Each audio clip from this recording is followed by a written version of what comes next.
Alien in a Wetsuit. When I was about 5 or 6 years old, I was staying at my nan's house as my mum was working night shifts. I went to bed at about 7 or 8 o'clock and I was listening to a story tape and I must have fallen asleep. I woke up at about 11 o'clock and my story tape was still playing as I had one of those mega advanced tape players that swapped sides automatically.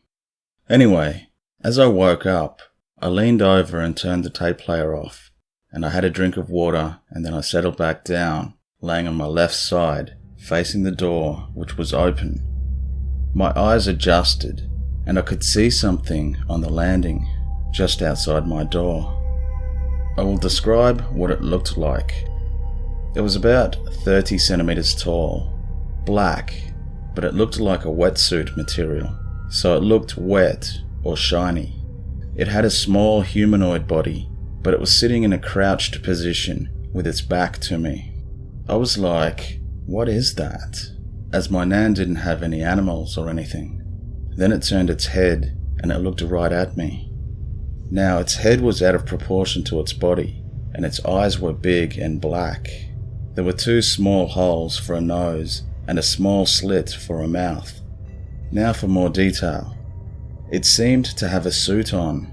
It was black all over, but around its neck, wrists, and ankles was a kind of overlap, which suggested to me that it was wearing some sort of clothing.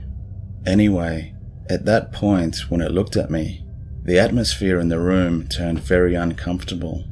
I thought maybe I was dreaming, so I pinched myself and I moved about to be sure that I was awake.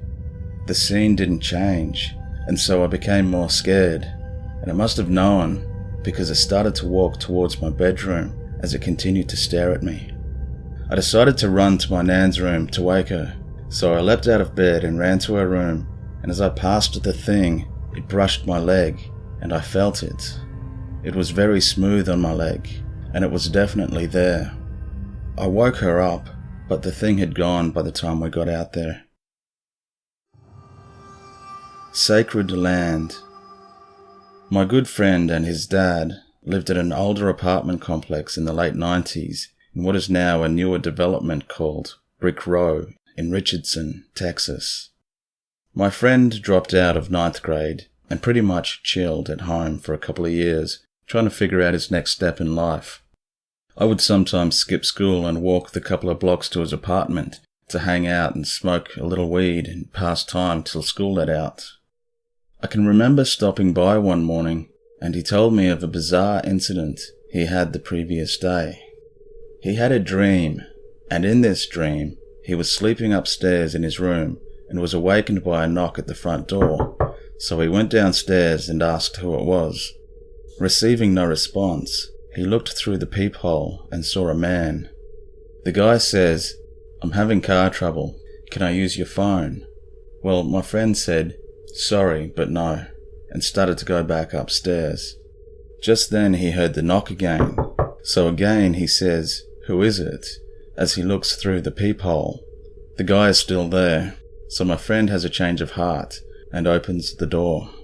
To his shock though, as soon as the door opens, the man is no longer standing there, and in his place is a large dark shadow that immediately busts through the threshold and begins attacking and choking my friend. At that moment, my buddy wakes up and he's in his room upstairs. The strange dream is over, yet the shadow is not gone and is hovering over him and choking him. My friend said that at this point, he knows he's awake and is being strangled by the entity from this night terror.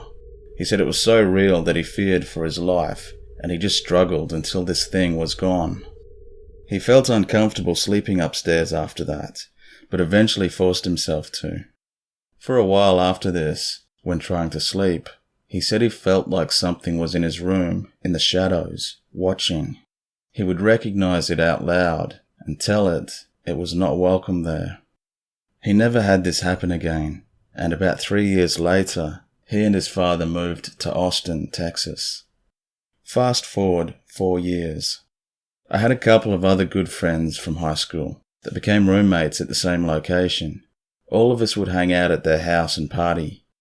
The two guys who rented the place didn't know about the incident that had happened to my buddy a few years prior. I noticed an odd, creepy feel to the upstairs area the few times that I went up there, like oppressive and watching. The guy whose room was up there rarely slept up there. One day he told me of an incident. He was laying in bed about to crash, and out of nowhere there's this dark, shadowy mass on top of him, strangling him. He said he was so scared that he could hardly move, let alone yell. He said the first thing that came to his mind was to call out, audibly, the name of Jesus Christ. It took a lot of effort, but eventually he did murmur the words, Jesus Christ. And just like that, this thing wasn't there any longer. Gone. As soon as I heard this story, my mind automatically connected the two incidents, and as I processed the facts of both, I had a eureka moment. The shadow was the same, and the setting of the apartment complex was the same. Just two different buildings on the same property. As I looked for an answer as to why these attacks occurred, I thought of the little natural spring that snakes through the complex in a wooded area. Years before, my good friend and I used to explore around this wooded area. One day we came to the place where the spring waters bubble up from the ground, and there we saw a marble stone adjacent to the spring that read something like, "This place used to be the living area for a branch of the Caddo tribe of Native Americans called the Yuani tribe. They lived in that spot from about 1690 to 1870, hunting buffalo and utilizing the natural spring waters." I'm almost certain this was, and may still be, the catalyst for the malevolent shadow entity that attacked my friends. Shadow on the ceiling. When I was 17, I was at a dorm that was more in the country rather than the suburb. I shared a room with 3 other roommates, and the lights would be off by 10 p.m. One night, when we were all sleeping, I woke up to something strange. I don't know why, but I felt like something was wrong. There was a faint light in the room, coming from the lights outside, so it wasn't completely dark. But when my eyes adjusted to the dim-lit room, I saw some movement above me. There was a ceiling fan right at the corner side of my bed, and I shit you not, I almost shat myself, because what I saw was what looked like a young woman.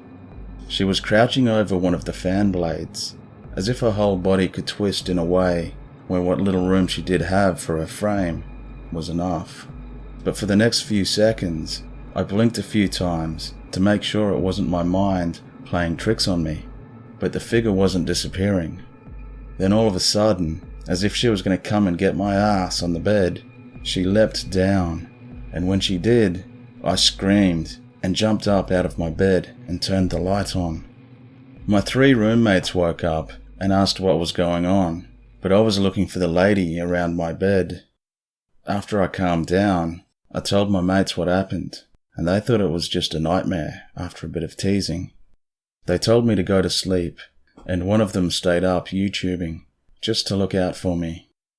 I never did see that figure again, but I don't know, guys. Maybe I was dreaming, and maybe I wasn't. But what always gets me is waking up and clearing my head to make sure that what I was seeing was what I was seeing. People don't do that when they are dreaming. The Babysitter and the Poltergeist.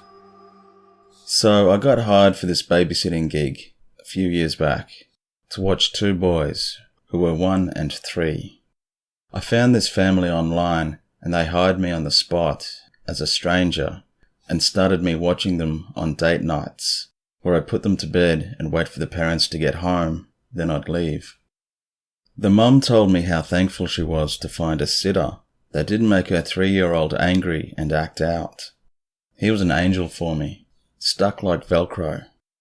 It's a 2-level home, front door, then walk-through kitchen, to a couple of stairs going to the lower level with a TV lounge. On that first night, about an hour after I put both kids to bed, I'm sitting down there alone watching TV on social media, just relaxing, when suddenly I hear a bang, So loud, I swear I thought a car drove through the front of the house.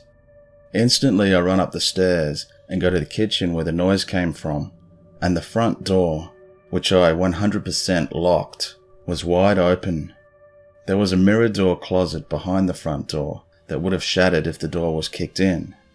Scared that someone was in the house, I grabbed a knife from the kitchen and ran to the kids' room, only to find them both in bed fast asleep, the same way that I left them. I turned all the lights on and checked all the closets and even the crawl space, and I didn't find anyone. I went outside and made sure no one was out there, and there was nothing. I checked for damage and nothing. The noise was so loud, it makes no sense where it came from. Not even the sound of the roof caving in could explain the sheer volume and depth of that bang. When the parents came home, I asked if they had come home earlier and run inside, or maybe the neighbours had with a key or something. And it's almost like they knew something that I didn't, because when I was still scared and trying to explain what happened, the mum just looks at me and says, "Oh, you've met our ghost." And she said that weird things happen all the time.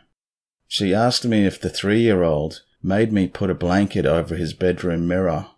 I said no, and she was surprised, saying that when weird things start happening, he usually cries, saying that the lady keeps looking at him and refuses to sleep without the mirror covered.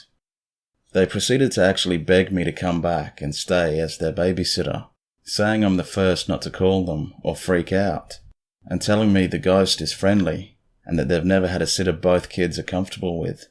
They convinced me, and so I stayed for a little while, until they moved recently.